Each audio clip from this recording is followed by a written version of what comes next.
Shalom, selamat pagi, selamat beribadah di dalam nama Tuhan Yesus Kristus.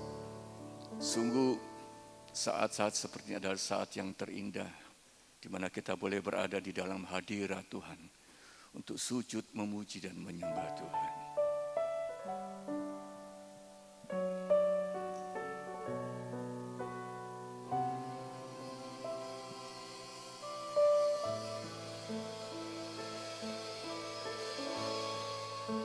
Saat terindah dalam hadirat-Mu,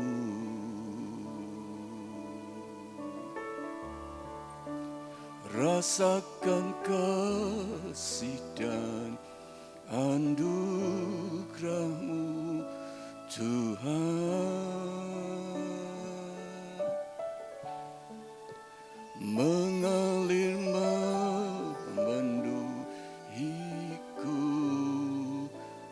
itu yang selalu ku rindu,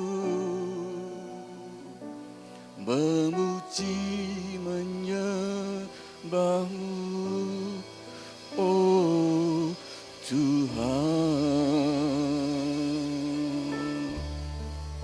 Saat terindah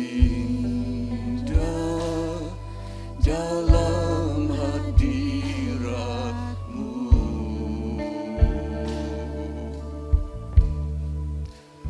rasakan kasih dan anugerah-Mu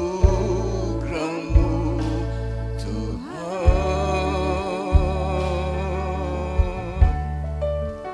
mengalir memenuhiku, itu yang selalu ku rindu, memuji menyembah-Mu, oh Tuhan. Saat indah bersama-Mu, itu yang selalu ku rindu, menikmati Engkau dalam hadirat-Mu.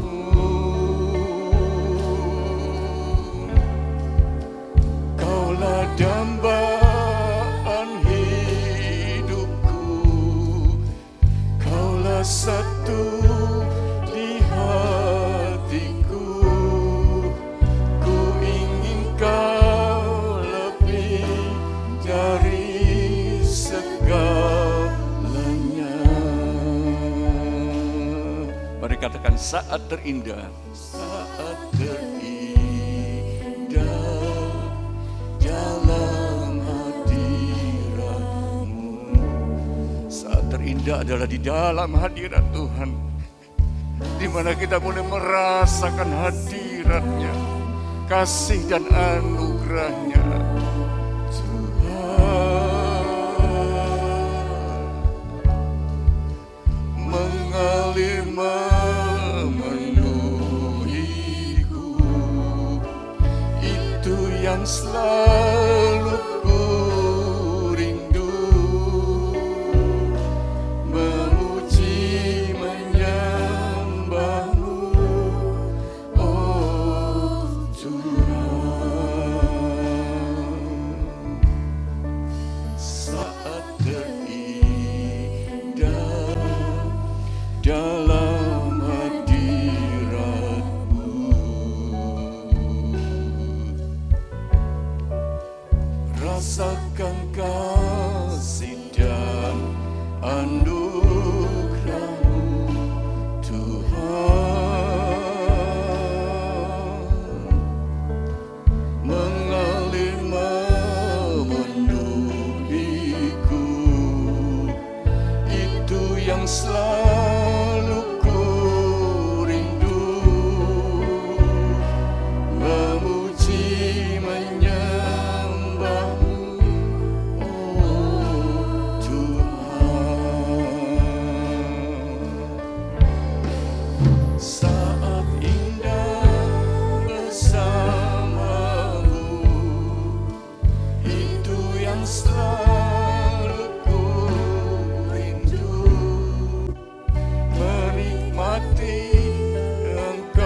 bangkit berdiri. Saat indah bersamamu, itu yang selalu ku rindu, menikmati Engkau dalam hadirat-Mu.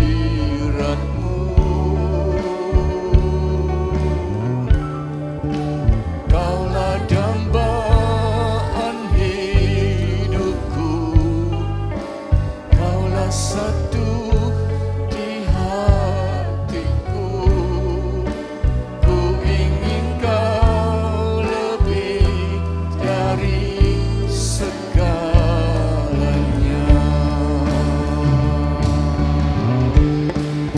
Saat indah bersamamu, itu yang selalu ku rindu, menikmati Engkau dalam hadirat-Mu.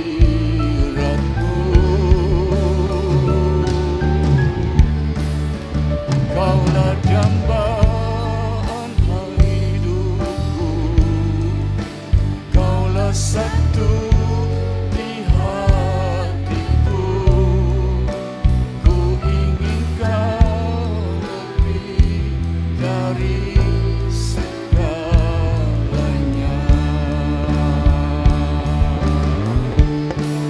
Saat indah bersamamu, itu yang selalu ku rindu, menikmati Engkau dalam hadirat-Mu.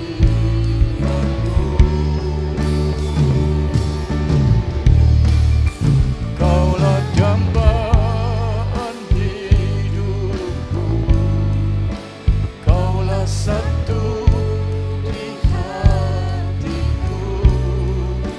Ku ingin Kau lebih dari segalanya.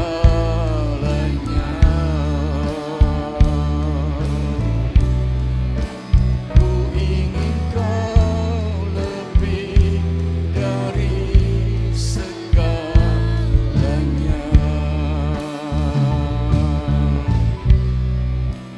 Ku ingin Kau lebih dari segalanya. Mari kita sembah Dia. Haleluya.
Terima kasih Tuhan.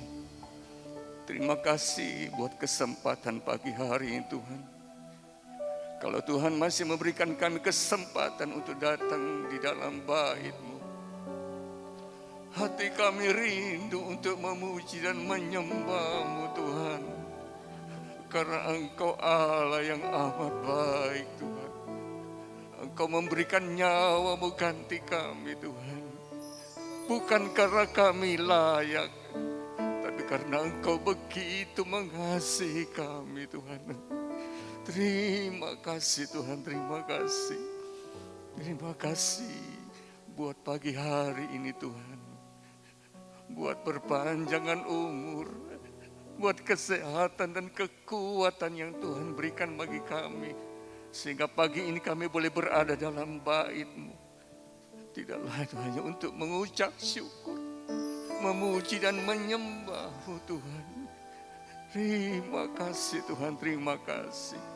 Kami serahkan ibadah kami dari awal hingga akhir hanya di dalam pimpinan daripada kuat kuasa Roh Kudus. Di dalam nama Tuhan Yesus Kristus, mempelai pria surga yang kami kasihi. Mari yang percaya sama-sama katakan, amin. Terima kasih, silakan duduk kembali. Biarlah kalau Dia begitu baik dan Dia begitu mengasihi kita, biarlah Dia juga menjadi kekasih jiwa kita. Haleluya.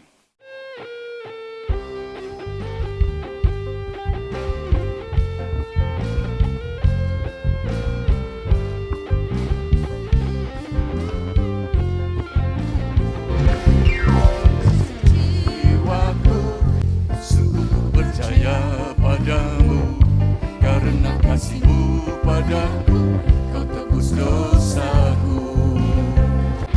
Dari terbitnya matahari dan sampai terbenamnya, ku angkat lagu pujian, tinggikan nama-Mu. Dengan gendang ku puji, kecapi, oh ku bernyanyi, haleluya Yesus kekasihku. Dengan gendang ku puji dengan kecapi, oh ku bernyanyi, haleluya Yesus kekasihku.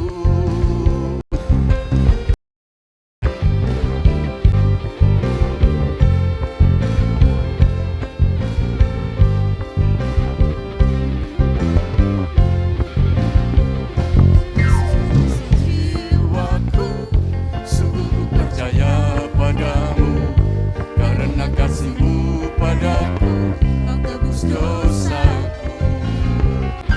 Dari terbitnya matahari dan sampai terbenamnya, ku angkat lagu pujian, tinggikan nama-Mu. Dengan gendang ku puji dengan kecapi, oh ku bernyanyi, haleluya Yesus kekasihku. Dengan gendang ku puji dengan kecapi, oh ku bernyanyi, haleluya Yesus kekasihku.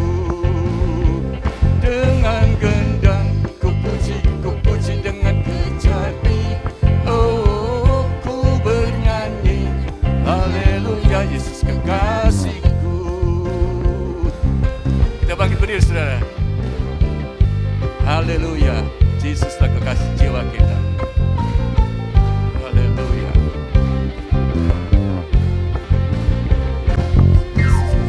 Jiwaku sungguh ku percaya padamu, karena kasih-Mu padaku, Kau tebus dosaku. Dari terbitnya matahari dan sampai terbenamnya, ku angkat lagu pujian, tinggikan nama-Mu.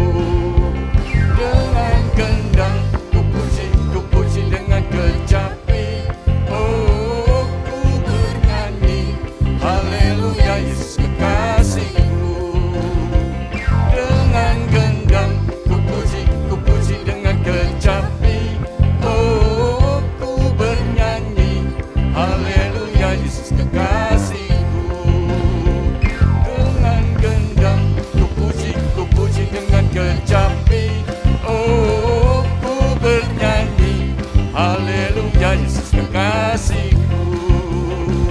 Dengan gendang ku puji dengan kecapi. Oh, ku bernyanyi. Haleluya Yesus kekasihku. Haleluya. Kasihnya pada kita yang menebus dosa kita. Oleh karena itu biar dari pagi terbit matahari sampai terbenam kita mau memuji namanya. Jiwaku sungguh percaya padamu, karena kasih-Mu padaku menebus dosaku. Dari terbitnya matahari dan sampai terbenamnya, ku angkat lagu pujian, nyanyikan nama-Mu. Dengan gendang ku puji dengan kecapi. Oh, ku bernyanyi. Haleluya Yesus kekasihku. Dengan gendang ku puji dengan kecapi. Oh, ku bernyanyi. Haleluya Yesus kekasihku. Dengan gendang ku puji dengan kecapi. Oh, ku bernyanyi. Haleluya Yesus kekasihku. Yesus kekasihku. Yesus kekasihku. Haleluya, beri kemuliaan bagi Tuhan. Terima kasih, silakan duduk kembali. Karena telah kita lihat betapa kebaikan yang tidak pernah habis di hidup kita. Biarlah kita mau tetap setia sepanjang umur hidup kita.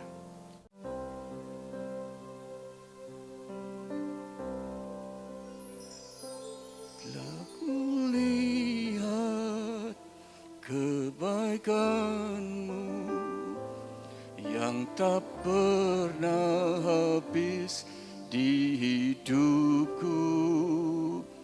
Ku berjuang sampai akhirnya Kau dapati aku tetap setia. Lihat kebaikan-Mu yang tak pernah habis di hidupku. Ku berjuang sampai akhirnya Kau dapati aku tetap setia. Selidiki aku, lihat hatiku, apakah ku sungguh mengasihi-Mu, Yesus. Kau yang Maha tahu dan menilai hidupku, tak ada yang tersembunyi bagi-Mu. Telah kulihat kebaikan-Mu yang tak pernah habis di hidupku. Ku berjuang sampai akhirnya Kau dapati aku tetap setia. Selidiki aku, lihat hatiku, apakah ku sungguh mengasihi-Mu, Yesus. Kau yang Maha tahu dan menilai hidupku, tak ada yang tersembunyi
bagi aku, lihat hatiku, apakah ku sungguh mengasihi Yesus.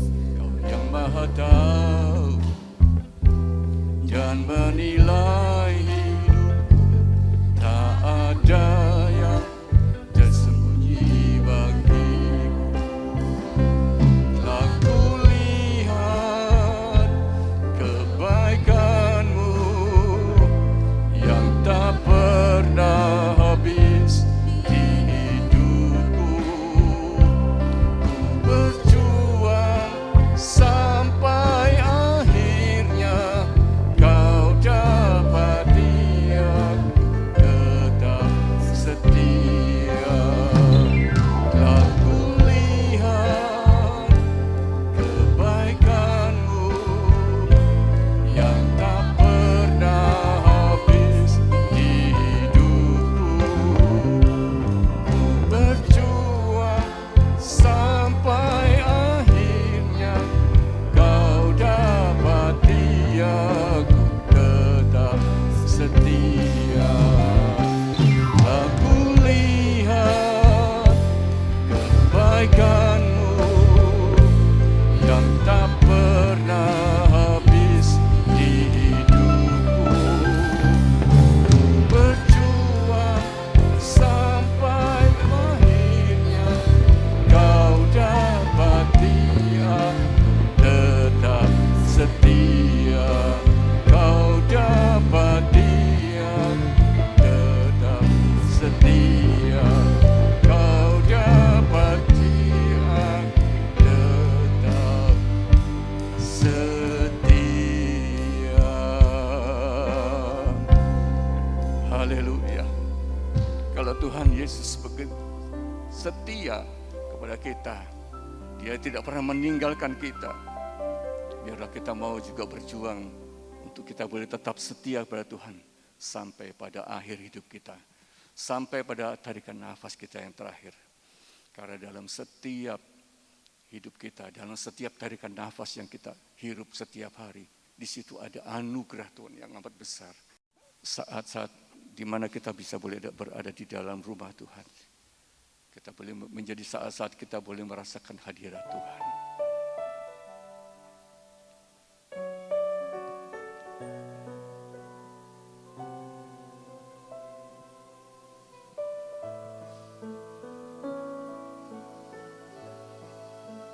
Saat terindah dalam hadirat-Mu,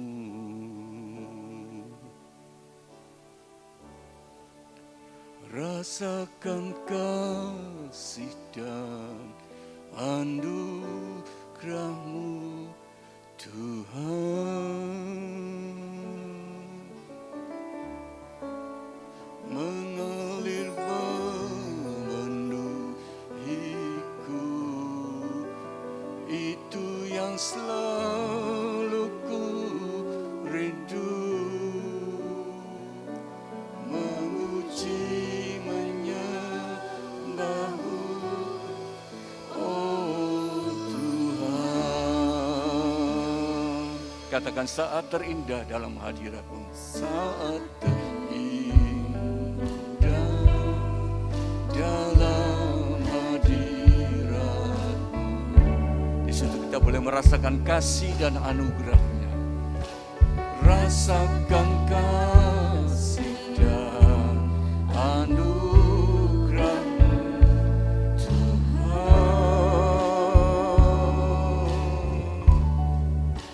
Mengalir memenuhiku, itu yang selalu ku rindu. Memuji menyembah-Mu, oh Tuhan. Kita bangkit berdiri saudara. Saat indah bersama-Mu, itu yang selalu ku rindu.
selanjutnya saya serahkan kepada Bapak Pendeta Yus. Saat indah bersamamu, itu yang selalu menikmati engkau dalam hati beratku. Kaulah dambaan hidupku, Haleluya. kaulah satu di hatiku. Ku ingin kau lebih dari segalanya.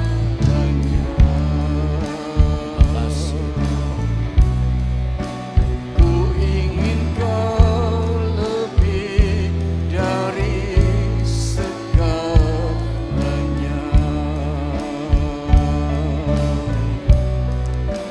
Ku ingin kau lebih dari segalanya.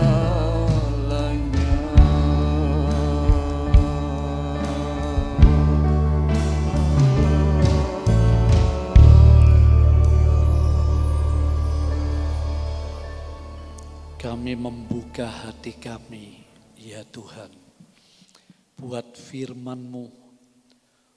Kuduskan kami semua dan urapi kami, agar kebenaran firman-Mu menjadi makanan rohani buat iman kami, kasih dan pengharapan kami dalam Kristus. Terima kasih Tuhan, pertengahan ibadah Engkau yang pimpin sampai pada selesainya. Kami sambut firman-Mu di dalam nama Tuhan Yesus Kristus, Kepala jemaatnya, Tuhan yang hidup dan Juru Selamat, serta mempelai laki-laki surgawi kami. Haleluya. Amin. Silakan duduk jemaat. Kita akan segera memanfaatkan waktu. Kita bersama-sama membaca firman Tuhan di dalam Injil Yohanes pasal yang ke-15. Injil Yohanes pasal yang ke-15 ayat 1 sampai 7. Pokok pemikiran dan pembahasan kupasan firman pada pagi hari ini tentang rahasia korban Yesus Kristus. Rahasia di dalam korban Kristus Yesus itu. Ada rahasia yang besar. Paulus katakan dalam surat Korintus, salib itu kebodohan bagi mereka yang akan binasa. Jelas saudara. Berarti salib ini ada sebuah rahasia yang terselubung berabad-abad. Sudah dinubuatkan, sudah dijelaskan, sudah disimbolkan dalam perjanjian lama. Semua itu diberi istilah rahasianya. Dan baru dinyatakan di akhir zaman. Saya coba memakai Injil Yohanes pasal 15 ayat 1 sampai ayat 7. Mari kita sama-sama perhatikan, pembaca firman bisa melakukan tugasnya. Terima kasih sebelumnya. Yohanes 15 ayat 1 sampai 7. Pokok anggur yang benar. Ya. Akulah pokok anggur yang benar dan Bapakulah pengusahanya. Setiap ranting padaku yang tidak berbuah dipotongnya, dan setiap ranting yang berbuah dibersihkannya supaya ia lebih banyak berbuah. Kamu memang sudah bersih karena firman yang telah kukatakan kepadamu. Tinggallah di dalam aku dan aku di dalam kamu. Sama seperti ranting yang tidak dapat berbuah dari dirinya sendiri kalau ia tidak tinggal pada pokok anggur. Demikian juga kamu tidak berbuah jika kamu tidak tinggal di dalam aku. Akulah pokok anggur dan kamulah ranting-rantingnya. Barang siapa tinggal di dalam aku dan aku di dalam dia, ia berbuah banyak, sebab di luar aku kamu tidak dapat berbuat apa-apa. Barang siapa tidak tinggal di dalam aku, ia dibuang keluar seperti ranting dan menjadi kering, kemudian dikumpulkan orang dan dicampakkan ke dalam api lalu dibakar. Jikalau kamu tinggal di dalam aku dan firman-Ku tinggal di dalam kamu, mintalah apa saja yang kamu kehendaki, dan kamu akan menerimanya. Amin. Jemaat yang dikasihi Tuhan dalam ibadah live streaming, Jemaat GPT Logos, mari kita melihat rahasia di dalam korban Kristus.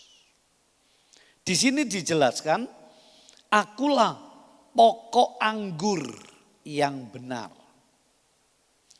Jadi di luar Yesus Kristus tidak ada kehidupan yang dapat membenarkan manusia yang berdosa. Tidak ada. Sebab itu Yesus berkata, akulah pokok anggur yang benar dan Bapakkulah pengusahanya. Bapak merancangkan, Sang Putra melaksanakan korban penebusan dosa, dan Roh Kudus yang melahirkan, mewujudkan, menerapkan dalam hati manusia yang mau percaya dan menerima Dia. Itu modelnya begitu. Jadi yang pertama kita lihat saudara, rahasia korban Kristus adalah dasar atau alasan orang percaya hidup dalam berkat Allah. Itu yang pertama. Saudara lihat di sini carang itu tidak perlu susah-susah. Dia berusaha supaya berbunga, berbuah, tidak perlu. Carang itu intinya hidupnya tergantung pada pokok. Kalau carang itu tidak diberi aliran, sari-sari makanan yang ditarik dari akar ke pokok lalu disalurkan ke cabangnya, pasti cabang itu akan menjadi layu dan tidak menghasilkan apa-apa. Ingat, di akhir zaman kehidupan jemaat Tuhan, Tuhan yang pelihara saudara. Bukan saudara dan saya yang sibuk, khawatir, takut memelihara dirinya sendiri. Ada satu pribadi yang menjadi pokok sumber kehidupan yang memelihara saudara. Karena itu jelas dalam suratan Petrus 1 Petrus 5 ayat 7, serahkan khawatirmu karena Dialah Kristus yang memelihara kamu. Nah, di sini kita dapatkan pengertian yang pertama, rahasia korban Kristus, perjamuan suci. Kenapa ya orang Kristen untuk makan minum perjamuan suci?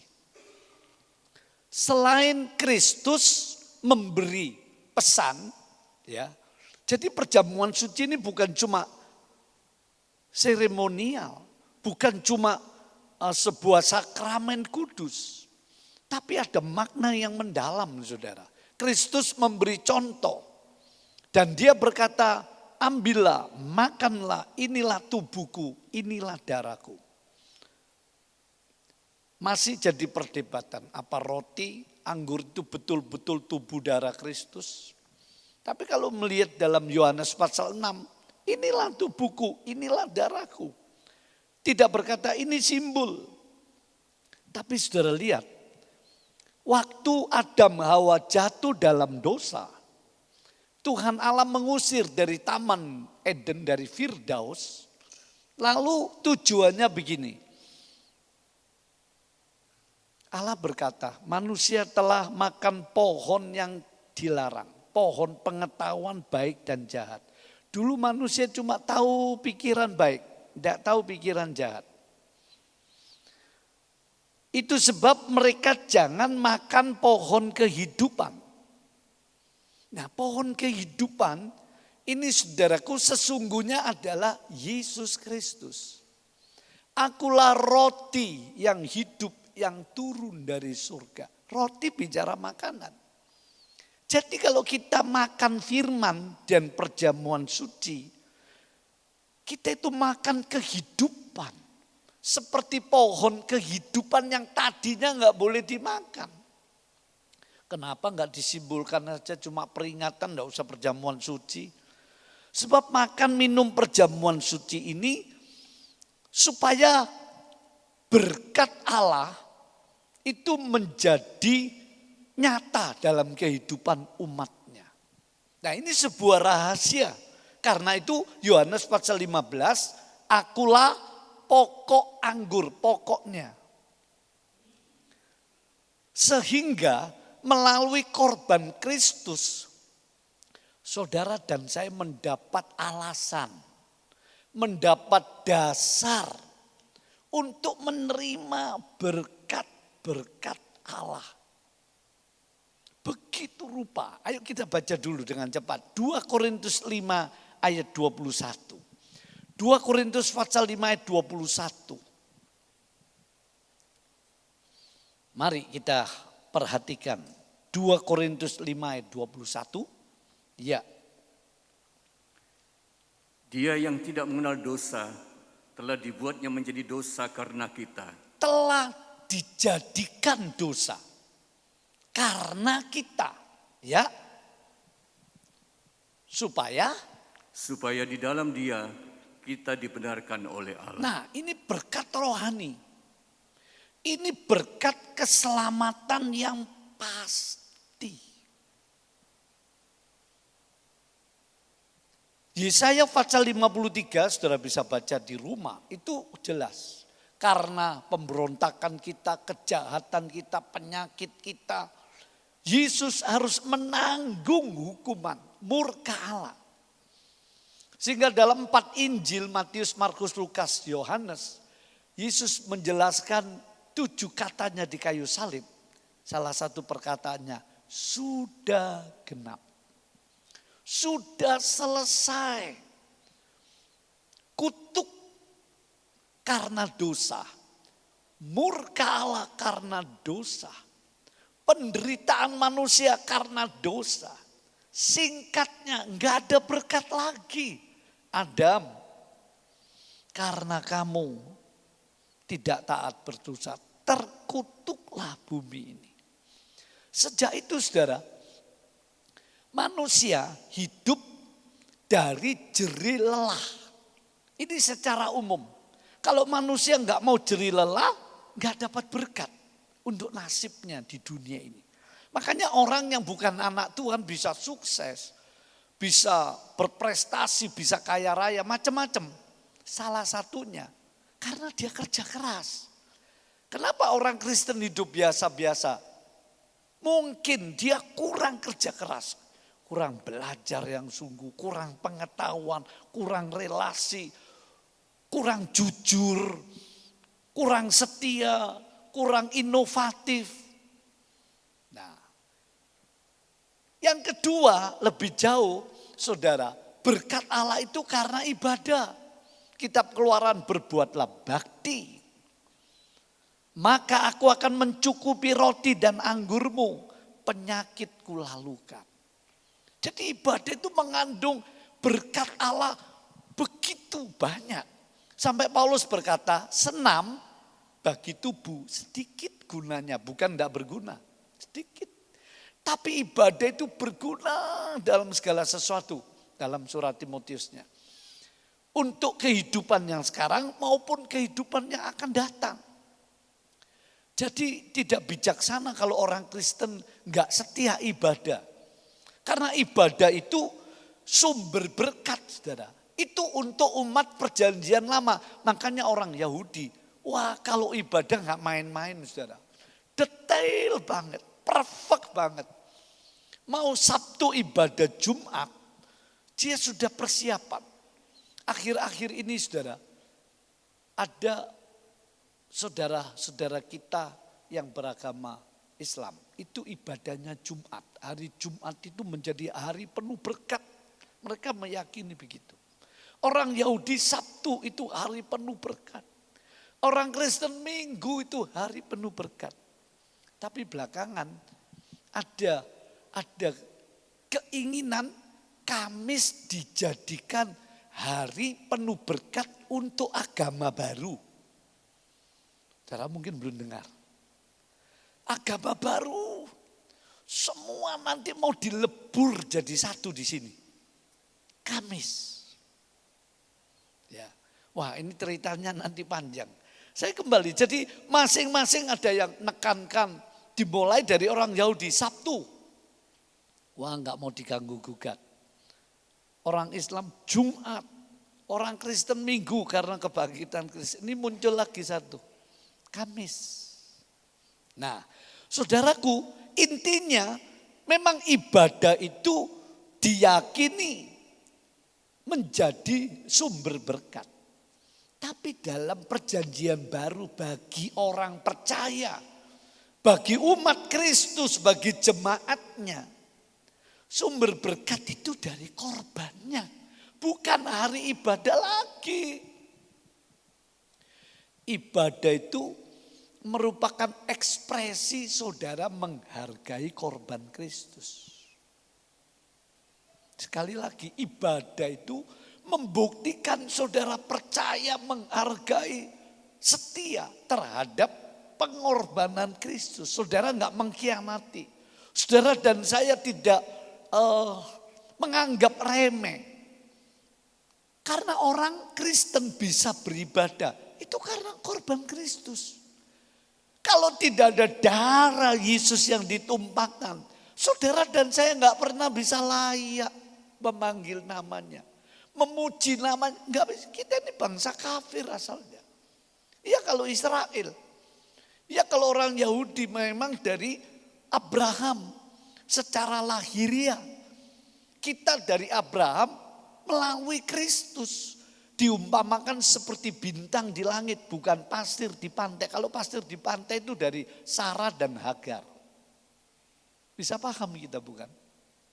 Nah, jadi yang pertama saudaraku, korban Kristus ini menjadi rahasia untuk kita mendapat alasan, mendapat dasar yang sah. Aku diberkati. Wah, ini menarik. Di tengah dunia, ya, salah satu universitas sudah ancang-ancang. Mahasiswanya yang masuk, ini universitas Kristen. Mulai ngomong gini, nanti kalau inflasi, bayaran kuliah, sekolah naik loh ya. Sudah harus diberitahu, sudah perjanjian. Karena dunia digoncang ekonominya terus. Dari bencana, dari kekeringan, dari bencana lain-lain, dari krisis energi, dari peperangan, dari keadaan ekonomi. Saudara, penghidupan manusia ini digoncang. Ya. Nah, dasar untuk kita diberkati Tuhan dimulai dari keselamatan jiwa kita yang disebut roh kita itu. Supaya kalau mati enggak masuk alam maut tapi masuk Firdaus. Begitu mati langsung masuk Firdaus. Seperti penjahat sebelah kanan yang percaya terima Yesus. Pada hari ini kamu bersama-sama aku di Firdaus. Di luar Kristus. Ini menyedihkan. Mungkin dianggap fanatik. Enggak.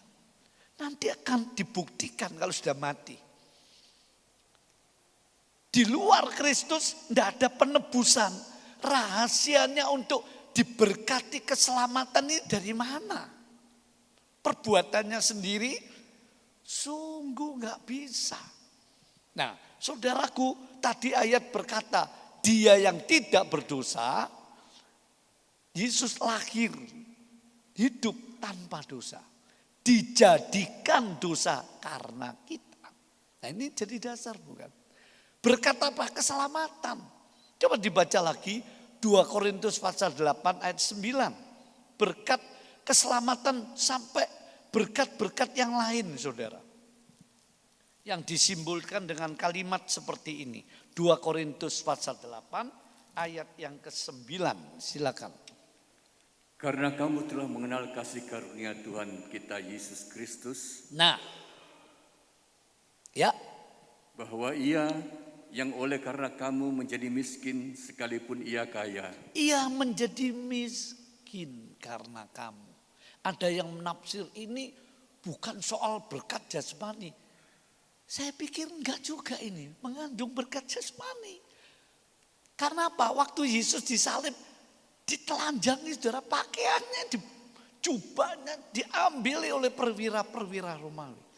Lahirnya pun di kandang binatang, dibendung kain lampin, dibarengkan dalam palungan. Mana ada orang lahir seperti ini? Kalau dalam keadaan normal, betul-betul dia jadi miskin lahir sampai matinya. Terus supaya kamu menjadi kaya oleh karena kemiskinannya. Nah, haleluya. Jadi ini dasar rahasia saudara untuk diberkati, menerima berkat rohani keselamatan, menerima berkat jiwani damai sejahtera. Roma 5. Kita yang berdamai dengan Allah di dalam Kristus, kita hidup dalam damai sejahtera. Berkat jasmani, kesembuhan, kemakmuran, perlindungan, kesuksesan. Ini sebenarnya hak istimewa yang jadi rahasia. Amin. Nah, kita masih kadang-kadang ragu-ragu. Loh, kalau enggak kerja enggak makan. Iya. Itu berkat alasan secara umum. Harus berjerih lelah Adam. Kita mau ngikuti yang itu saja. Orang Kristen tetap kerja, yang rajin, yang jujur, yang kerja keras. Harus. Tapi bukan itu rahasianya. Bukan karena ibadah. Saudara, bukan karena kita nabur berkorban. Bukan itu dulu. Itu kan kelas untuk perjanjian lama. Perjanjian baru kalau disuruh korban nabur. Itu ekspresi menurut saya.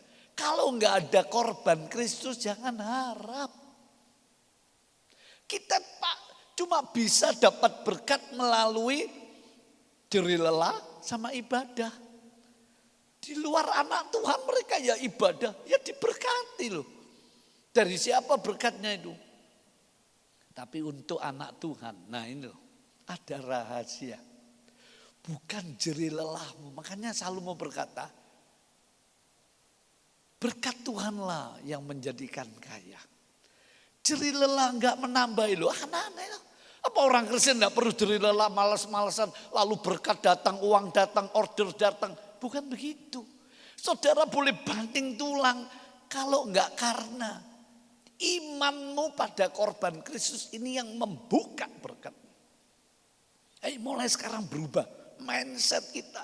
Tuhan, aku sehat bukan karena aku makan vitamin yang banyak. Bukan karena aku pandai menjaga kesehatan. Itu yes, itu sudah wajar. Aku sehat bukan karena dokter. Itu betul baik. Tuhan, aku sehat bukan karena aku rajin olahraga. Tidak salah, baik. Tapi nomor satu karena berkat Tuhan. Oleh bilurnya kamu disembuhkan. Loh, ini kita kurang iman ini. Loh. Jadi ada rahasia yang istimewa kita lewati. Kita kembali ke zaman Adam yang terkutuk karena dosanya. Zaman perjanjian lama ibadah melulu, siang malam beribadah. Oh, bukan ibadah enggak perlu loh, jangan salah ngerti. Tapi kalau enggak karena korban Kristus, makanya itu seorang jenderal yang bernama Cornelius dari pasukan Italia. Wah, suka berkorban, suka ibadah, hidupnya etika moralnya baik. Dini hari jam 3 malaikat bilang, Cornelius, kalau kamu mau selamat, dapat berkat yang rahasia khusus. Kamu pergi ke Yope, cari seorang penginjil bernama Simon Petrus. Dia akan berikan tahu kamu rahasia berkat selamat. Sampai materi, sampai kemakmuran, kesehatan, perlindungan. Ya, nah saudara lihat. Ini istimewa bagi anak-anak Tuhan. Makanya Yesus ngajar, sehelai rambutmu gak akan jatuh tanpa seizin Bapakku. Jadi saudara, korban Yesus ini ada rahasia berkat Allah yang luar biasa.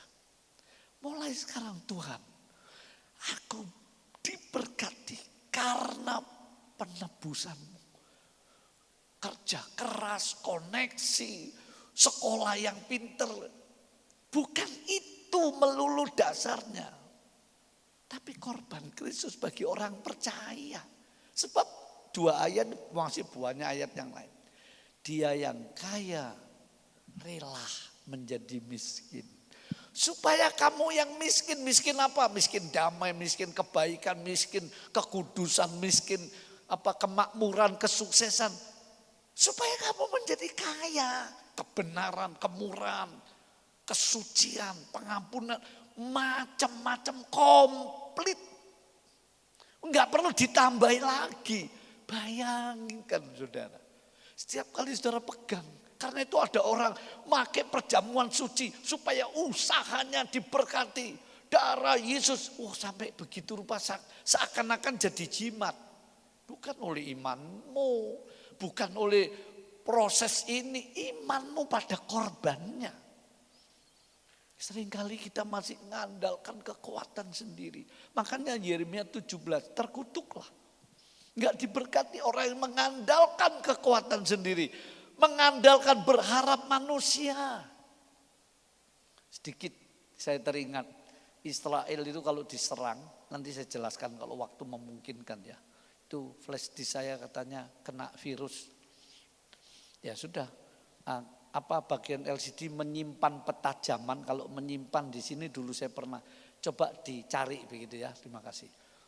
Itu air dome, perlindungan kalau diserang dengan roket-roket. Ditangkis enak saudara. Israel itu luar biasa. Saya tidak bicara politik, saya mau bicara sejarah. Sesingkat mungkin ya. Nah, tapi saudara lihat, kalau bukan Tuhan yang jaga, yang melindungi, jebol saudara. Berapa yang mati itu, menyedihkan. Ngamuk terus dibual amasnya. Aduh, hari ini kita perlu berdoa untuk Palestina, untuk Israel. Ribuan orang menderita. Saudara duduk tadi pagi sudah sarapan? Mereka nanti loh. Tidak bisa sampai diizinkan ya cuma 20 truk saja. Tidak boleh lebih. Minum air talang hujan. Sampai ada yang bilang itu air di WC, itu yang di kloset diminum. Orang kalau kekurangan air ngeri saudara. Saudara duduk minum saya enggak entek dibuang. Saudara tidur enak, mereka hari-hari ini jerit. Doakan, sebab Yesus berkorban untuk orang Palestina, untuk semua bangsa. Yesus cinta, makanya lihat anak domba Allah yang mengangkut dosa seisi dunia. Kasihnya untuk semua. Jadi orang Kristen tidak ikut-ikutan dalam politik Timur Tengah, enggak. Tapi nanti sedikit saya jelaskan ya, supaya kita enggak gampang diombang-ambingkan oleh situasi dunia yang makin runyam ini. Nah, jadi yang pertama, ini rahasia. Dasar, alasan, saudara kan mesti punya alasan. Apa alasannya? Saudara memiliki rumah saudara. Saudara punya sertifikat, saya bayar lunas, saya nyicil kok. Buktinya ada, saudara punya alasan menang di pengadilan. Kalau saudara ngaku-ngaku enggak punya alasan, ya diguyu orang. Pada motor mobil milikku, apa alasanmu kok milik? Dasarmu apa? Mesti ada penjelasan. Nah, orang Kristen diberkati, diselamatkan, dilindungi, disembuhkan, dimakmurkan, dipelihara. Roh jiwa tubuhnya sampai Tuhan datang. Karena ada rahasia pengorbanan Yesus. Ini ingat baik-baik. Makanya ada nyanyian kuno. Ingat Yesus dijol juta. Ingat Yesus disengsara. Tujuannya saudara bukan cuma ingat terus emosi kita itu jadi ikut nangis pasca aduh kasihan Yesus dipecuti, dipaku aduh sakit. Kalau cuma emosional kita kan main drama-dramaan ini. Yang penting imanmu mengimani karyanya itu loh. Ini yang membedakan kekristenan dengan kepercayaan yang lain. Dengar baik-baik jemaat. Kalau kepercayaan di luar Alkitab, intinya begini. Apa yang harus aku perbuat? Wah, menonjolkan usahanya, perjuangannya, tekadnya, niatnya. Itu intinya di situ. Coba saya renung. Semua begitu. Ayo capek begini, capek begini. Tapi kekristenan bukan, saudara. Apa? Terimaan. Apa yang Allah perbuat, terimalah. Itu aja. Luar biasa perbedaan ini. Seperti langit bumi. Yang lain, berjuang. Anak Tuhan, Tuhan bilang, mau terima. Makanya waktu Yesus ketemu orang sakit, maukah engkau sembuh? Tuhan, tidak ada yang peduli aku. Yohanes pasal 5, orang lumpuh. Tuhan, tidak ada yang peduli aku. Ketika kolam Bethesda itu berkocak. Bethesda itu ya. Lalu orang lain mendahului, tidak ada yang peduli aku. Lihat, menyalakan sikon, nyalakan orang lain, nyalakan dirinya sendiri. Macam-macam. Yesus nggak nanggapi. Kamu mau sembuh enggak? Angkat tempat tidurmu. Tuhan butuh terima, aku lunasi nanti semua. Sampai begitu saudara. Makanya ada beberapa aliran ya yang menekankan berlebih-lebihan menurut saya. Berkat materi. Dan terwujud loh.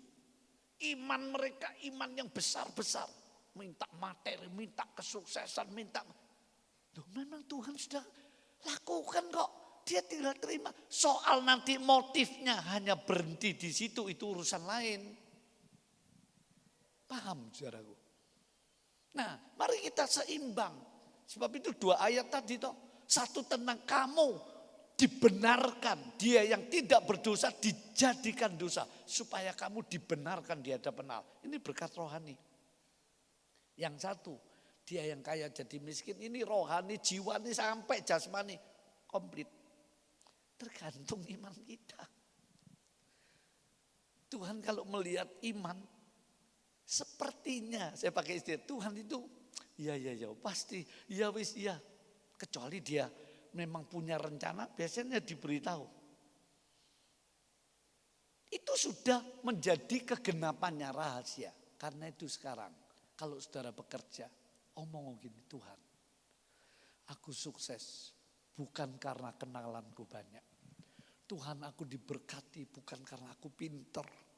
Tuhan aku berhasil bukan karena aku punya koneksi banyak.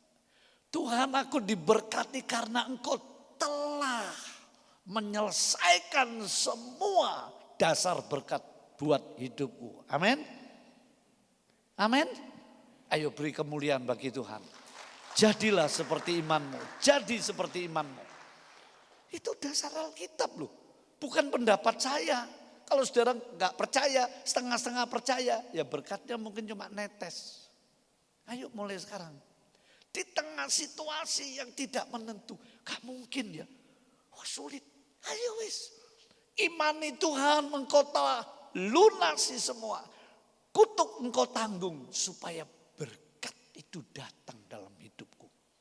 Jangan hanya mikir materi, mulai keselamatan, kedamaian, kesehatan, kesembuhan, kesuksesan, perlindungan, kemakmuran, komplit saudara. Makanya nyanyian bahasa Jawa. Derek Gusti ora rugi nyatane. Derek Gusti soyo ayem dene mundak berkati, kecuali Tuhan izinkan terjadi masa aniaya, nanti akan datang.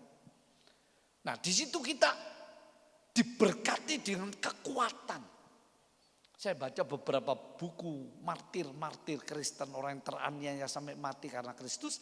Saudara, ketika disiksa, diberi kekuatan, diberi sukacita, sehingga penderitaannya enggak terasa. Itu hebat.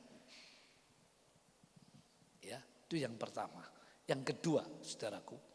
Yang kedua, rahasia korban Yesus itu untuk kita melihat tentang berkaitan, ada rahasia dengan sejarah Israel.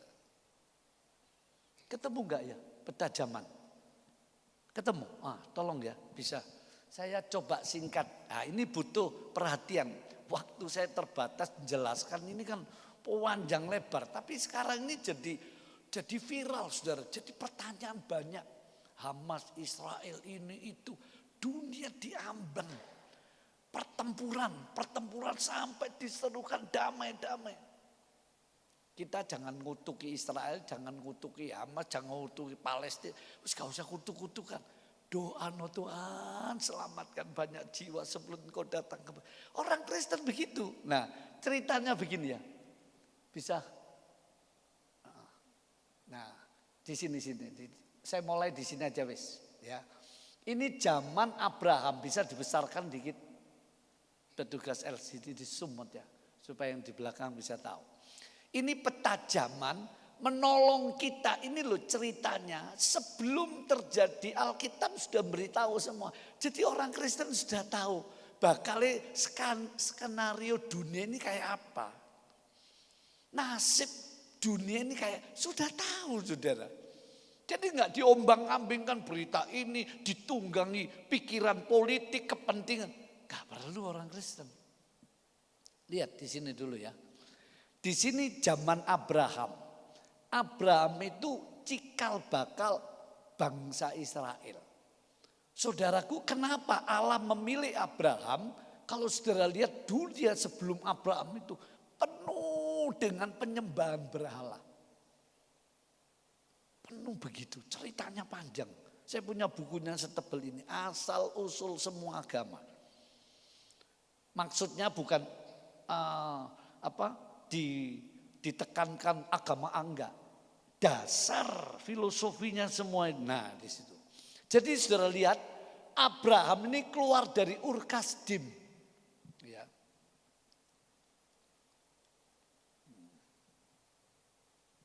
Makanya saya tadi terlambat, saya jelaskan di gereja saya. Sebelum putri saya yang khotbah, karena saya merasa penting. Nah, ini zaman Abraham itu saudaraku. Itu gara-gara Abraham keluar dari negeri Ur Kasdim, negeri penyembahan berhala. Jadi dosa penyembahan berhala itu paling serius di hadapan Allah. Itu loh batu yang pertama dibanding dosa-dosa yang lain. Karena itu orang Kristen gak boleh campur-campur kepercayaan. Kalau sudah bertobat lahir baru, dia menjadi lurus kepada Injil. Tidak bisa. Sebab kalau kita campur-campur, Tuhan tidak berkenan. Gitu ya saudara. Nah, Abraham dikeluarkan dari Babel, Ur Kasdim, lalu diberkati karena Abraham mau taat meninggalkan kehidupan berhala. Berhala itu berkaitan dengan roh-roh jahat, puncaknya iblis. Dari Abraham punya anak Ishak. Istrinya Abraham namanya Sarai atau jadi Sarah akhirnya, itu kurang sabar menantikan janji Tuhan sehingga dia punya ide. Abraham disuruh mengambil itu hambanya atau budaknya yang bernama Hagar untuk jadi penerus keturunan. Ayo jadi gundikmu, nanti anaknya tak adopsi. Lihat gara-gara Sarah kurang sabar sampai hari ini dunia perang. Kasihan bukan? Jadi penting saudara, orang yang punya rencana Allah itu wah kalau dia keliru dikit gitu mempengaruhi banyak itu.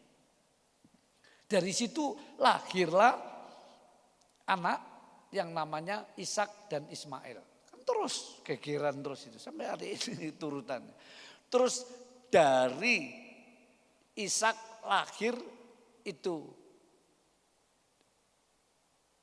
Yakob dan Esau. Nah itu sudah perang, di perut ibunya sudah perang itu.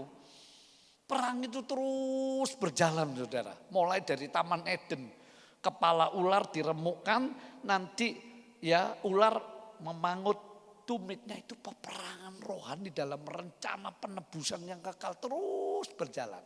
Nah setelah Israel itu saudaraku diberi janji tanah, perjanjian tanah Kanaan, terus Kanaan terjadi kelaparan. Wah hebat. Lalu bingung cari makanan. Sebelumnya Tuhan siapkan anaknya Yakob, dikuyok-kuyok namanya Yusuf, singkat cerita sampai di Mesir. Yusuf di Mesir dipakai Tuhan jadi perdana menteri, jadi presiden istilahnya sekarang. Firaun rajanya, singkat cerita, wah dia dipercayai. Dia timbun gandum-gandum, kasih mimpi 7 lembu gembuk, 7 lembu kurus. Akan terjadi kelimpahan, akan terjadi kelaparan yang hebat, ekonomi krisis macam-macam. Ketika Yusuf memerintah, keluarganya ditarik saudara. Yakob sak dulur-dulure pindah ke Mesir. Diberi tempat namanya tanah Gosyen. Tuhan pelihara khusus. Semua kena bencana, semua kena kegelapan di Mesir. Gosyen tetap terang. Ini buktinya Tuhan kalau pelihara umatnya luar biasa. Nah di situ saudara 430 tahun kemudian Tuhan melalui Musa untuk membawa Israel kembali ke tanah perjanjian. Laut dibelah 2. Tembok Yeriko dirobohkan. Tapi karena Musa kurang taat, batu suruh ngomong supaya keluar air karena mereka butuh air, ngomel-ngomel dipukul sama tongkat. Tuhan bilang, Musa kamu gak boleh masuk Kanaan. Yosua akan yang meneruskan. Nah ceritanya panjang. Setelah masuk ke Kanaan, nah waktu ditinggal ke Mesir itu sekian ratus tahun, itu bangsa-bangsa mulai masuk termasuk orang Arab. Singkat cerita perang dunia ke-1, Inggris menang. Saudaraku, lalu Inggris tergerak hati. Sudah, ayo kamu tak kasih ini Israel, kamu satu negara ya. Ini orang-orang Arab, Palestina, kamu juga bagi-bagi. Israel mau, yang satu nggak mau. Kan gitu ceritanya. Akhirnya saudaraku justru Israel diserang. Ini sejarah, saya nggak bicara politik loh. Ini sejarah boleh dibuktikan. Diserang sampai terkenal dengan itu peperangan 6 hari Yom Kippur. Israel menang. Persis kayak kitab Keluaran. Ayo Musa berangkat tuh Yeriko jebol semua. Tidak ada yang bisa naklukkan. Menang, dia dapat Yordania, dapat Mesir. Singkat cerita ada perjanjian lagi, lalu dikembalikan. Karena itu kalau saudara masuk di Israel, saya pernah ke sana, visanya harus lewat Israel resmi. Misalnya di Hebron, Ramlah, di Bethlehem, itu wilayah-wilayah orang Palestina diberikan, tapi dalam pemerintahan Israel. Berapa 2 bulan yang lalu saya ketemu wali kota yang baru dari Bethlehem datang ke Surabaya, omong-omong di restoran Kayana itu dengan saya salah satu ikut dengan beberapa pendeta. Jadi saudaraku, intinya di situ terjadi ya. Nah, mulai zaman Raja Saul, terus Raja Daud, Raja Salomo, kan begitu. Dari Abraham, Ishak, Yakob,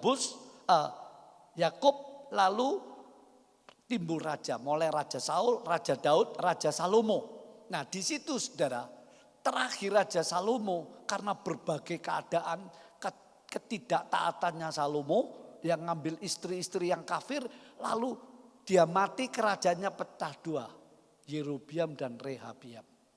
10 suku pusatnya di Samaria, itu ditawan Asyur, diporak-perandakan. Akhirnya menyebar seluruh dunia, kawin sana kawin sini. 2 suku, salah satu suku Yehuda, makanya disebut orang Yahudi, pusatnya di Yerusalem. Tahun 70 Jenderal Titus menghancurkan Yerusalem. Yahudi diserakkan seluruh dunia. Coba pikir, kalau Allah nggak setia janjinya bangsa ini sudah lenyap. Kayak Asyur, kayak Babel lenyap. Mana bisa bertahan? Diaspora berserakan seluruh dunia. Tapi di kitab Daniel, 70 sahabat aku akan bawa umatku kembali. Tuhan pakai Gorbachev, masih ingat? Membuat kebijakan ribuan orang Yahudi kembali. Apa itu kebetulan? Seperti Tuhan pakai Kaisar Agustus supaya Maria Yusuf balik ke Bethlehem. Sekali Tuhan gerakkan hati beres. Suamimu, istrimu, atau keluargamu sekali digerakkan hati beres loh. Tuhan ini kalau sudah jamah hati seseorang mau apa? Ya, nah ceritanya begitu saudara. Di sini Kristus lahir. Nah, Kristus lahir Israel dijajah Romawi. Salah satu kaisarnya kalau saya nggak salah ingat namanya Hadrian. Punya ide saudara. Karena dia jengkel sama orang Israel karena berbagai alasan. Enaknya Israel ini dilenyapkan dari dunia. Gak ono jenenge Israel begitu maksudnya. Tapi nggak bisa. Suatu saat orang-orang Yahudi itu siapa sih namanya saya lupa. Itu kepingin, dia pemikir, kita buat negara ya. Singkat cerita tahun 48 ya diberi oleh Inggris menang perang dunia. Dikasih, Palestina ya dikasih. Palestina sebelumnya tidak ada kaitannya dengan orang Filistin zamannya Goliat. Itu ada ceritanya sendiri. Ini orang-orang Arab yang tinggal dibagi, wes kamu sebelah sini, Israel sebelah sini. Israel mau memproklamirkan negaranya 48. Mereka enggak. Mereka merangi sampai hari ini. Kan begitu kisahnya. Tiba-tiba ditembak ribuan roket ke Israel. Berapa yang ngamuk. Semua itu sudah ditulis di Alkitab saudara. Jadi waktu Yesus lahir, mulai Abraham sampai Musa, saudaraku, rajanya Saul, Daud, Salomo, semua ada sejarahnya. Israel ini punya cerita ini, garis ini lihat. Nah, Yehuda tercerai, ya berai, Yehuda kembali. Ini garisnya ini, mulai keturunan Sem. Jadi nanti dia mesti kembali. Nah, saudara bayangkan sekarang, Amerika, Inggris, Prancis, Australia, Jepang, Korea, dukung. Saya enggak. Itu berita saja. Sementara Hamas dan Palestina ada yang simpati China, Rusia, mungkin India, mungkin Afrika, Sudan dan sebagainya. Ini kalau podo, atine panas apa enggak mungkin muncul perang dunia ketiga. Makanya Israel jadi patokan. Sekarang dia masih dibela, dibela negara-negara besar. Nanti dia akan ditinggalkan. Coba dibaca saja ayatnya cepat. Daniel pasal 9 ayat 27. Ya, Daniel pasal 9 ayat 27. Silakan. Ya, kitab Daniel pasal 9 ayat 27. Raja itu akan membuat perjanjian. Raja itu yang dimaksud ini antikris. Ya, silakan. Raja itu akan membuat perjanjian itu menjadi berat bagi banyak orang selama 1 kali 7 masa. Nah ini nubuatannya Daniel. 7 tahun. 1 kali 7 masa. 7 tahun. Terus pada pertengahan 7 masa itu, ia akan menghentikan korban sembelihan dan korban santapan. Dan di atas sayap kekejian akan datang yang membinasakan. Sampai pemusnahan yang telah ditetapkan menimpa yang membinasakan itu. Antikris sampai dibinasakan. Nah, dipecah zaman kembali. Jadi saudara, nanti di akhir zaman antikris ini sekarang menyiapkan berupa roh-roh. Wah, saya berapa hari yang lalu saya kumpulkan slide saya masih zaman OHP, saya sudah terangkan tentang Freemasonry, Illuminati. Kelompok-kelompok di dunia yang akan mengatur ujung-ujungnya dunia akan jadi satu sistem. Agamanya satu, ekonomi mata uang, saudara, politiknya macam-macam. Nah, nanti dalam coba peta zamannya dikeluarkan, nanti di 7 tahun itu dibagi 2. 3,5 tahun ini zaman antikris. Sebelum ini ada 3,5 tahun di sini. Nah, 3,5 tahun di sini sampai Tuhan Yesus datang di awan-awan ya. Gereja diangkat, naik. Satu orang ditinggal, satu orang diangkat, satu orang ditinggal di ladang, di rumah, gitu kisahnya dalam Injil Lukas. Jadi 3,5 tahun sebelum Tuhan Yesus datang di awan-awan, gereja orang percaya, orang kudus diangkat, pertemuan di udara. Lalu ini membagi pahala. Pahala yang kekal. Makanya Tuhan bilang jangan himpunkan hartamu di dunia. Tapi himpunkan hartamu di surga. Jadi anak Tuhan enggak nanti diadili dosanya di sini, enggak. Kalau anak Tuhan bersalah ya dihantam di bumi ini. Namanya dihajar, dididik, diganjar. Nanti enggak ada lagi. Tapi justru pahalanya, pelayanannya, kesetiaan macam-macam. Nah di situ saudara. 3,5 tahun awal ini antikris sudah menyembunyikan diri. Tokonya, tapi sistemnya roh-roh jahat sudah ngatur semua. Lalu dia membuat perjanjian seperti membantu Israel. Seperti, wah dukung sana, dukung macam-macam.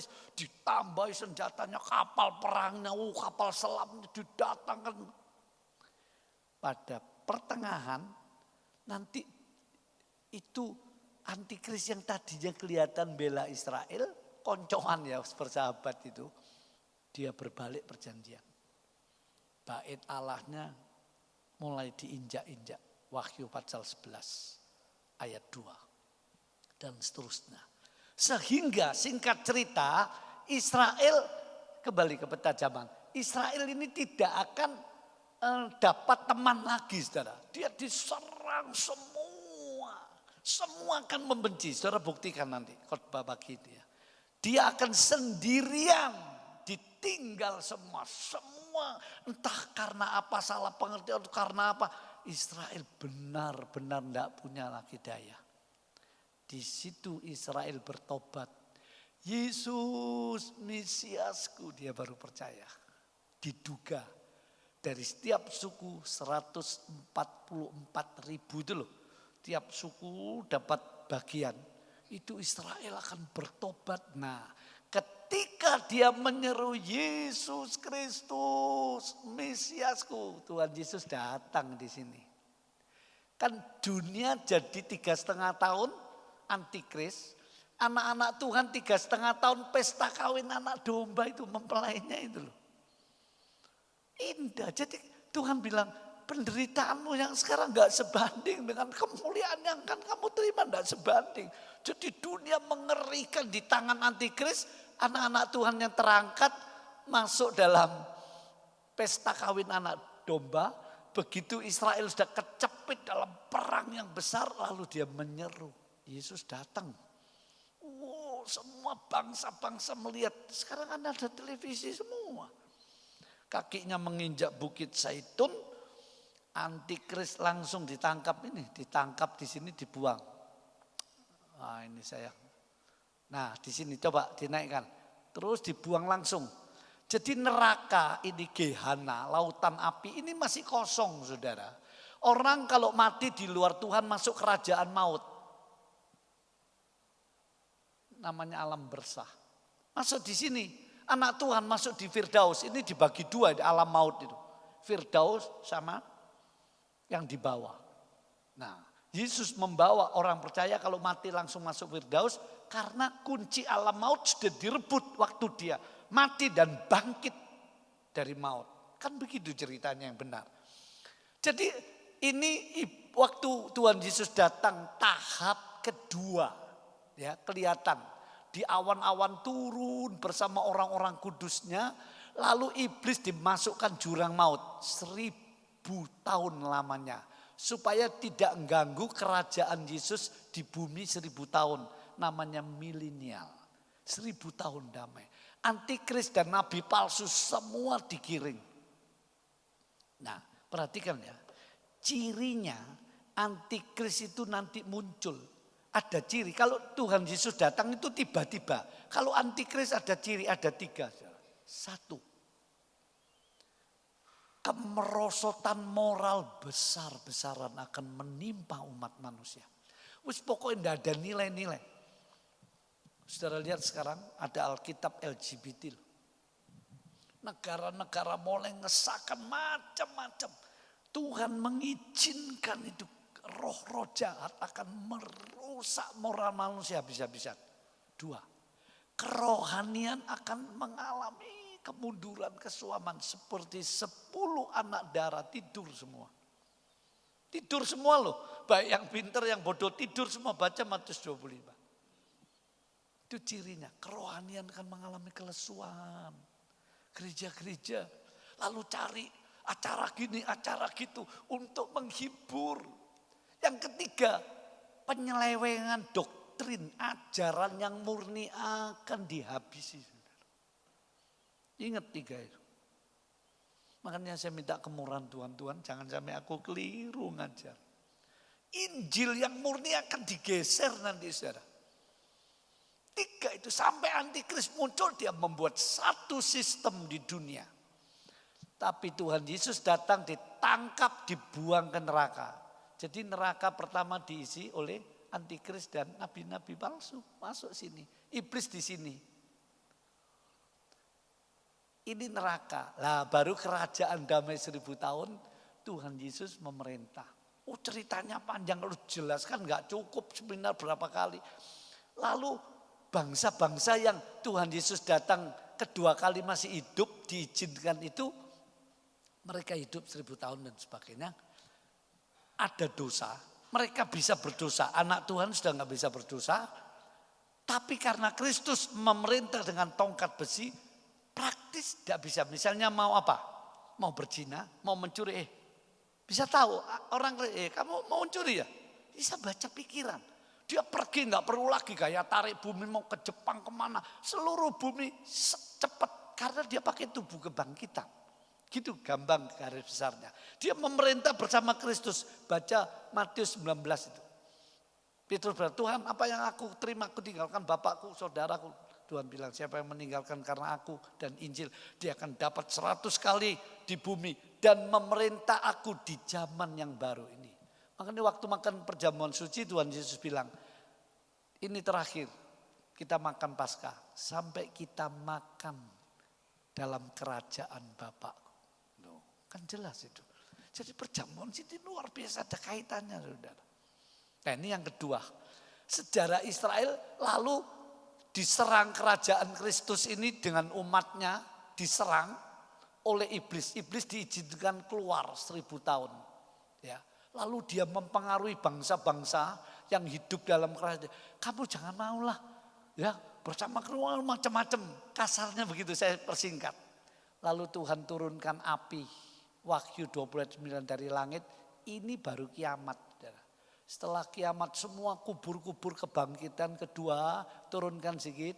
Ini terus-terus. Nah di sini diadili. Semua manusia diadili. Yang namanya enggak tertulis dalam kitab kehidupan langsung dibuang ke neraka. Ya, neraka yang di bawah tadi. Ya. Lalu kerajaan 1000 tahun Yerusalem baru turun di langit bumi yang baru. Makanya orang Kristen enggak ada terlalu kaitan. Pokoknya jangan ngutuki Israel, jangan ngutuki Hamas, ngutuki Palestina enggak perlu. Kita enggak usah ikut-ikutan dunia politik. Jadi di Timur Tengah itu bukan peperangan antar agama, bukan. Itu kepentingan duniawi. Rebutan tanah, kekuasaan, iri hati, mangkel, benci. Semacam-macam. Bukan perang soal agama. Nah nanti Tuhan buat Yerusalem baru. Bukan yang sekarang penuh penumpang darah. Nah orang Kristen makanya gak ikutin ada Yerusalem baru. Dia akan menuju ke sana. Setelah memerintah 1000 tahun damai, dia akan menikmati langit bumi baru. Semua lenyap penderita. Abadi mulia selama-lamanya. Mana ada janji seperti ini. Makanya Wahyu 2 ayat 10, hendaklah kamu setia sampai mati. Kan jelas itu. Nah, penutup. Jadi korban Kristus itu semua Israel itu didasarkan korban Kristus. Dilambangkan dengan darah binatang di zaman tabernakel sampai darah anak domba Kristus sampai akhir zaman. Bangsa ini gak akan lenyap. Bangsa ini akan dikuyok-kuyok dan akan diinjak-injak. Dia akan membangun bait Allah. Tahun 48 dia membangun negerinya. Itu ada pemikir, ayo kita bangun satu negara Israel. Itu orang Yahudi yang mikirkan, sampai dia mati belum terbangun, diteruskan temannya. Terus sampai akhirnya terwujud tahun 48. Lalu dia bangun angkatan perangnya. Makanya sekarang luar biasa senjata-senjata. Nanti terakhir dia pasti bangun bait Allahnya. Berarti kedatangan Yesus sudah dekat. Saya ceritakan ini supaya orang Kristen tidak terseret alunan politik-politik sampai diadu antara agama. Enggak ada. Dua, supaya orang Kristen tidak usah ngutuki sana sini. Enggak. Siapkan dirimu, Tuhan Yesus mau datang kembali. Yerusalem baru kemuliaan. Ayo doakan, menangkan banyak jiwa. Berjaga-berjaga, itu pesannya begitu. Sekarang yang ketiga terakhir. Ya. Itu surat 2 Tesalonika pasal 2 ayat 7, 1 Yohanes 2 ayat 18, Wahyu 13, Wahyu 17. Cerita saya semua ada di sana penjelasan sejarah. Yang terakhir, 1 Korintus 14 ayat 4, Rom 8 ayat 26. Ya, ayo.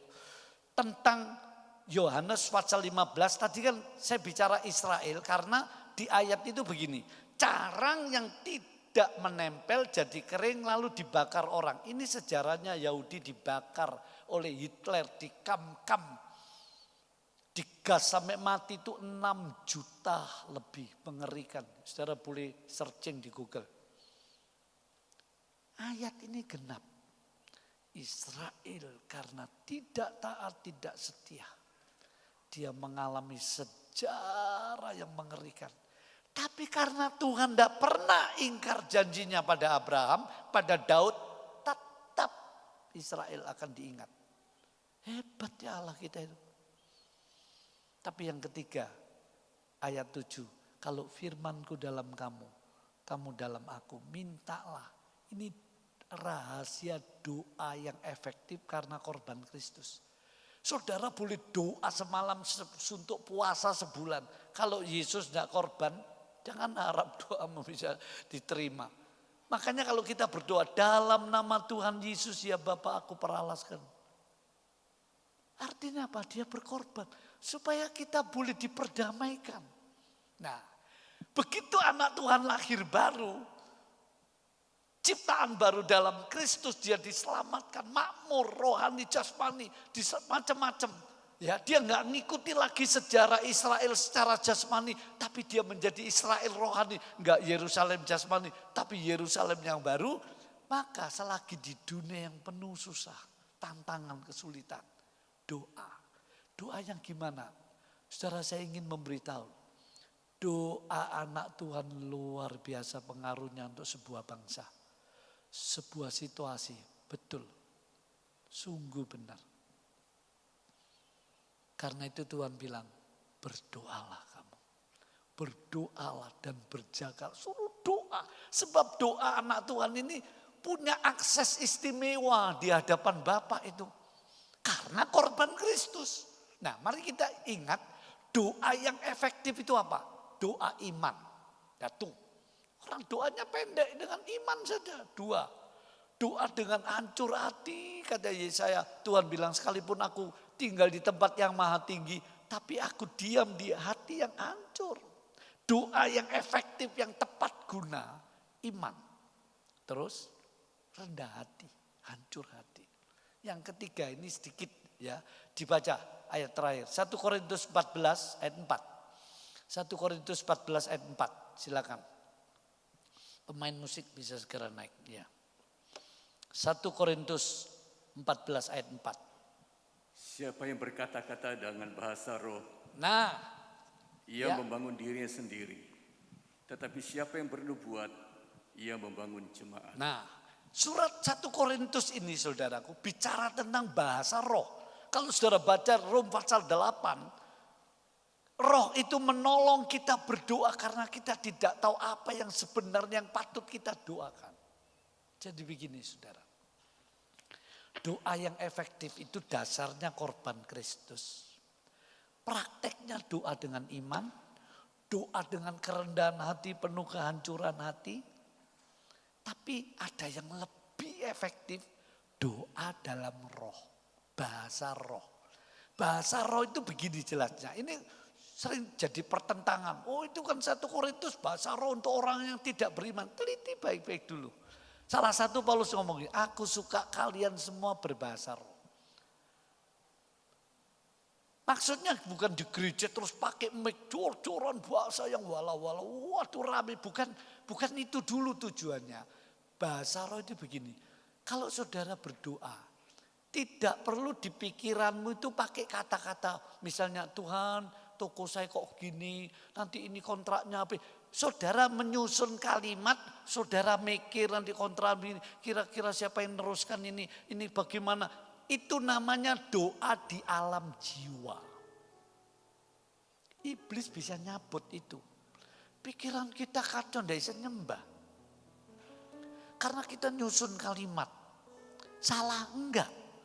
Tapi doa yang efektif itu saudara, pikiran saudara, kalimat tidak dibutuhkan dulu. Netral, bukan ngosongkan pikiran. Bahaya ya. Netral, pikirannya mandek. Rohnya ngomong kadang-kadang pakai bahasa yang gak dimengerti itu. Mungkin dibanding pelan-pelan. Mungkin waduh ada reaksi, wah jerit-jerit bahasa roh, terserah wis. Intinya akan dibangun. Rohanimu akan dibangun damai sejahtera. Wis ngomong aja rohnya, jadi gak perlu kalimat, gak perlu mikir, semua netral. Paulus berkata, aku berdoa dengan akalku, aku berdoa dengan rohku. Jadi rohnya yang doa demi darah Kristus, demi korban Kristus. Roh kita diperdamaikan bersama Roh Kudus, terus ngomong. Roh Kudus nanti berdoa untuk kita. Oh Bapak ini butuh buka jalan untuk usahanya. Butuh kesembuhan. Oh macam Roh Kudus yang akan doa buat kita. Itu salah satu cirinya. Imanmu akan terbangun. Siapa yang berkata-kata dengan bahasa roh, ia membangun dirinya. Imanmu yang lemah jadi kuat. Pengharapanmu yang putus asa, jadi segar kembali. Kasihmu yang suam, bernyala-nyala. Doa dalam bahasa roh. Itu rahasia ketiga dalam Yohanes pasal 15 ini yang saya kaitkan dengan ayat 7. Kalau firmanku dalam kamu, kamu dalam aku, mintalah. Mintanya yang doa yang efektif itu kayak apa sih? Selain iman, kerendahan hati. Yang ketiga, jangan malu. Nanti Roh Kudus kasih kata-kata apa saudara tinggal mengucapkan mungkin bahasanya nggak jelas. Bahasanya nggak bisa diartikan apa. Makanya dikatakan kalau bernubuat jelas. Saudara-saudara bertobatlah. Karena Tuhan mau memberkati. Nah, jelas ngerti. Tapi kalau bahasa roh nggak ngerti. Si ngomong nggak ngerti apalagi orang lain. Iblis nggak ngerti. Yang ngerti cuma Allah. Siapa yang mengucapkan kita? Mereka berkata-kata seperti yang diilhamkan roh. Jadi kita yang ngomong, kita malu, kita takut ya nggak bisa. Roh itu memberi ilham, lalu kita yang ngomong. Bukan gini, ngomong wala-wala, enggak gitu. Seperti ada dorongan, kepingin ngomong. Begitu diucapkan, aduh indah, segar. Setengah jam rasanya cepat itu. Dari bahasa roh terus kembali ke bahasa manusia boleh. Kayak saya habis khotbah, tengah-tengah terus saya nyanyi. Terus kembali khotbah, bahasa roh begitu. Dan ini akses, ini warisan. Karena korban Kristus doa yang efektif itu dalam bahasa roh. Kalau ini enggak dilakukan saudara, kita itu seperti kurang vitamin rohani. Kita itu seperti gampang lemah. Doa kita itu pakai akal melulu. Dipikir. Makanya banyak gereja gak senang doa. Karena suwe-suwe ge opo. Penyembahan juga begitu. Kalau saudara penyembahan pakai akal, susah. Yohanes 4, siapa yang menyembah Allah, dia harus menyembah dalam roh dan kebenaran. Setelah dibenarkan oleh darah Kristus, dibenarkan oleh firman, diberi pengertian, prakteknya Roh Kudus menolong kita doa bahasa roh. Coba praktekkan di rumah. Mulai sekarang. Jangan malu, jangan takut keliru. Nanti roh jahat. Enggak. Hatimu tulus Tuhan. Nanti diajari lebih segar saudara, lebih indah. Ini karena korban Yesus yang memungkinkan. Kalau Yesus gak berkorban, biar saudara doa model apa saja gak akan bisa. Ini tidak berarti saudara dilarang atau tidak boleh berdoa secara akal, boleh. Nyanyi secara akal. Dengan kalimat itu membuat pikiran kita merenung. Tapi kalau sudah pikiran kita off dulu, netral, istirahat dulu. Kayak persnelengnya mobil masuk nol dulu. Bukan hilang, bukan kosong, mengosongkan. Bukan, istirahat. Roh kita yang ngomong. Nah roh kita itu yang tahu. Kalau Allah itu roh adanya. Dia akan cerita dengan keluhan-keluhan yang kita gak paham itu. Oh indah. Indah. Kalau waktu memungkinkan saya ingin ngajak saudara itu masuk di situ. Masing-masing saya bukan berkarunia untuk bawa orang masuk kepenuhan Roh Kudus, enggak. Saya menyadari karunia saya mengajar. Ya. Tapi coba di rumah praktikkan di gereja. Doa, kebaktian doa dalam roh. Tuhan mengasihani kita. Sekali lagi, korban Kristus ada rahasianya. Salah satu dari Yohanes 15 ada 3. Rahasia untuk saudara mempunyai alasan dasar untuk diberkati. Dia sudah menderita, korban melunasi semua. Keselamatan, kemakmuran, kesembuhan, kesehatan, perlindungan, kesuksesan, semua komplit. 2. Ada rahasia sejarah Israel, saudaraku. Karena Israel tidak taat dibakar seperti carang. Itu di zaman Hitler. Dan nanti saudara lihat, sekarang perang api melalap sama sini. Sampai akhir zaman. Semua sudah ditulis dalam Alkitab.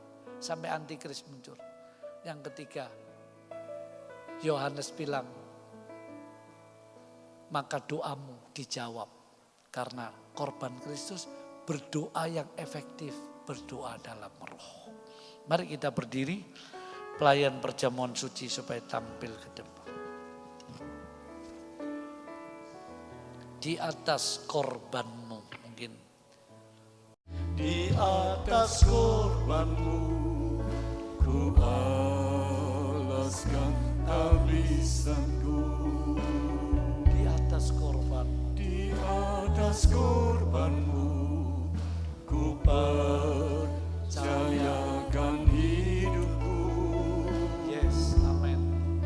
Di atas korbanmu ku akan menata semua dan ku menjadi milikmu selamanya. Berkati Tuhan perjamuan kudus-Mu pada pagi hari ini. Roti dan anggur, hamba mohonkan berkat ilahi supaya menjadi kehidupan rohani buat hidup kami, sehingga roh, jiwa, tubuh kami terpelihara sampai kedatangan-Mu. Terima kasih Tuhan buat korban-Mu yang sempurna, sekali untuk selamanya, yang menjadi dasar untuk kami diberkati, menjadi dasar untuk kami diselamatkan, menjadi dasar kami dilindungi di akhir zaman. supaya kami masuk rencanamu yang sempurna. Tidak seperti Israel yang dibakar oleh berbagai malapetaka. Seperti dunia yang akan dikacaukan di akhir zaman ini. Terima kasih Tuhan, bahkan oleh korbanmu doa-doa kami menjadi efektif di dalam roh-Mu mengajari kami berdoa. Berkati, sucikan kami semua, umat-Mu dan pelayan-pelayan-Mu untuk ambil bagian dalam perjamuan suci-Mu. Kami bersyukur ya Bapa, kami sambut dalam nama Tuhan Yesus Kristus. Amin. Silakan duduk kembali, perjamuan suci dibagikan. Di atas korban-Mu tabisanku, di atas korban-Mu ku percayakan hidupku. Di atas korban-Mu ku akan menang atas semua, dan ku menjadi milik-Mu selamanya. Sekali lagi jemaat, singer saja. Di atas korban-Mu ku alaskan tabisanku. Di atas korban-Mu ku percayakan hidupku. Di atas korban-Mu ku akan menang atas semua, dan ku menjadi milik-Mu selamanya. Mari kita berdiri bersama-sama. Kita siapkan perjamuan suci kita.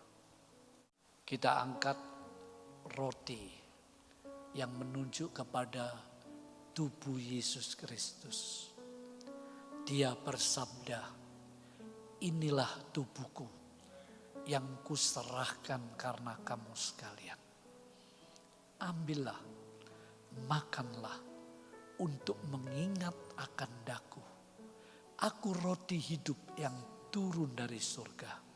Siapa yang makan tubuhku, ia tidak akan mati selamanya, melainkan aku akan membangkitkan dia di akhir zaman. Bukankah roti yang disucikan dan diberkati Tuhan pagi ini ada persekutuan dengan tubuh Yesus Kristus? Makan dengan percaya.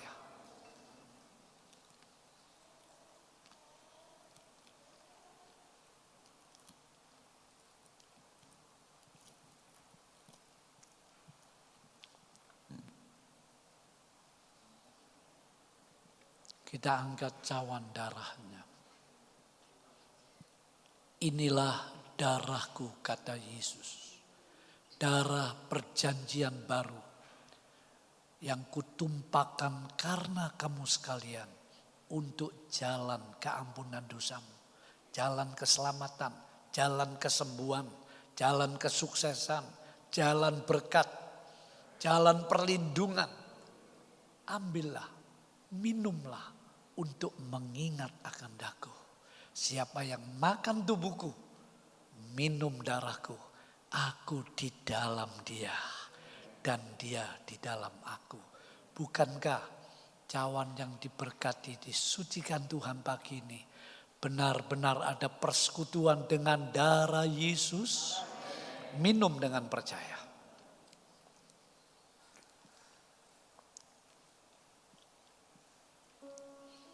Terima kasih Tuhan. Waktu terbatas, tapi kami imani apa yang sudah kami dengar dari firman-Mu dan perjamuan suci mengubah cara kami berdoa, mengubah iman kami Tuhan, mengubah penyerahan hidup kami. Karena hidup kami dalam rencana-Mu, hidup kami dalam berkat-Mu, hidup kami dalam perlindungan pertolongan-Mu. Mulai pagi hari ini Tuhan mengalir janji-Mu ya dan amin.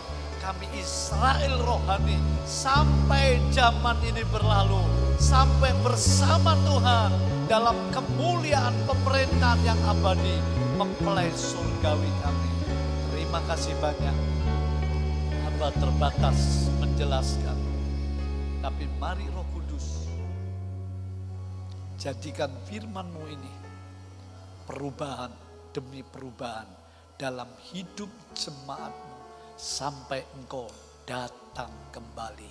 Hormat pujian hanya bagi Tuhan kami yang hidup, Kristus Yesus Juru Selamat dan mempelai laki-laki surgawi yang akan datang kembali.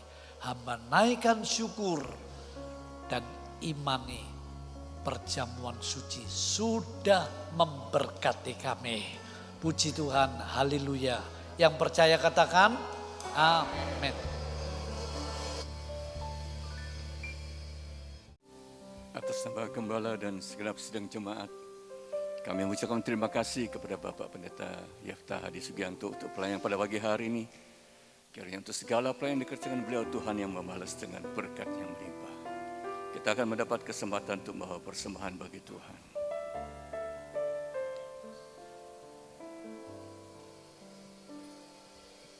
Seperti mentari yang bersinar, seperti itu kasih Bapa, seperti gelombang samudra takkan pernah berhenti Kau mengasihiku. Seperti tingginya langit biru, demikian tinggi kasih Bapa.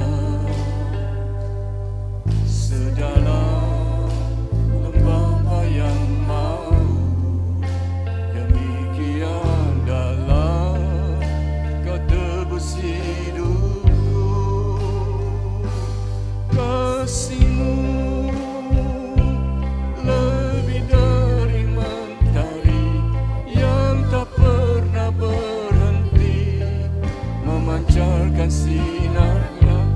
Cinta-Mu lebih dari samudra, tenggelamku di dalam kesetiaan-Mu Tuhan. Terima kasih atas cinta-Mu.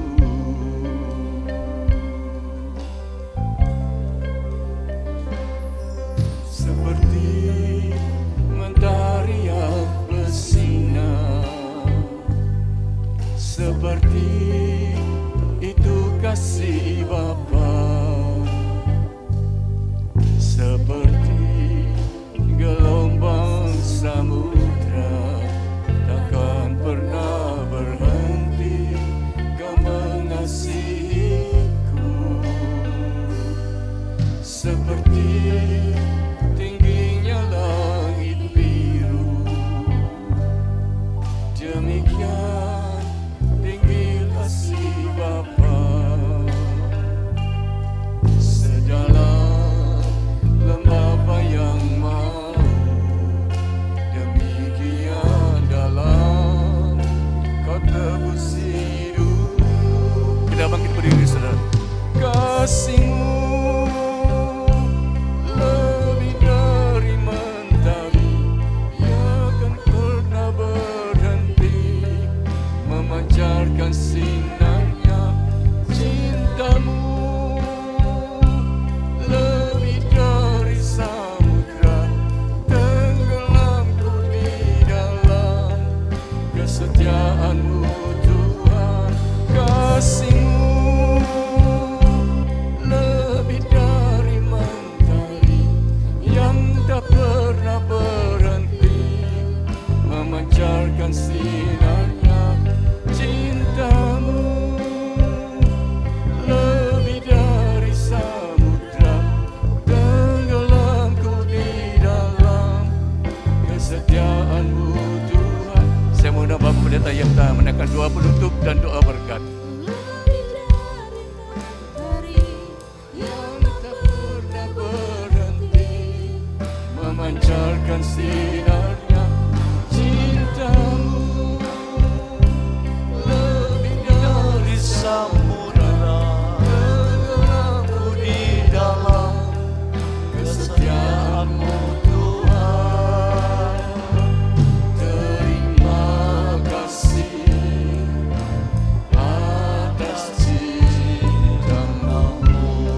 Terima kasih atas cinta-Mu. Terima kasih atas cinta-Mu.